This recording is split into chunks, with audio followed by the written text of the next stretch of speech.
குற்றால season களை கட்டியுள்ள நிலையில் தமிழக கேரள எல்லைப் பகுதியில் அமைந்துள்ள கும்பாவுருட்டி அருவியில் சுற்றுலாப் பயணிகள் உற்சாகமாக குளித்து மகிழ்ந்து வருகின்றனர். தென்காசி மாவட்ட எல்லையையொட்டிய அச்சன்கோவில் சாலையில் கேரள வனத்துறையின் கட்டுப்பாட்டில் இயங்கி வரும் கும்பாவுருட்டி அருவி கடந்த ஞாயிற்றுக்கிழமை முதல் சுற்றுலாப் பயணிகளுக்காக மீண்டும் திறக்கப்பட்டுள்ளது. இதனால் குற்றாலத்திற்கு வரும் சுற்றுலாப் பயணிகள் பலரும் கும்பாவுருட்டி அருவிக்கு சென்று இயற்கை எழில் சூழ்ந்த சூழலில் குளித்து மகிழ்ந்து வருகின்றனர்.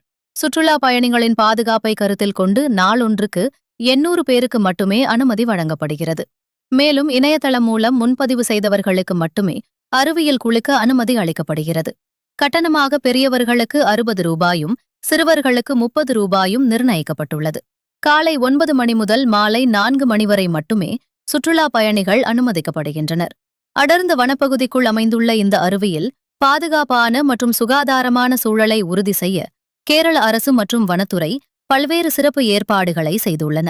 இயற்கையின் அழகையும் அருவியின் குளிர்ச்சியையும் ரசித்து சுற்றுலாப் பயணிகள் மகிழ்ச்சியுடன் நேரத்தை செலவிட்டு வருகின்றனர்.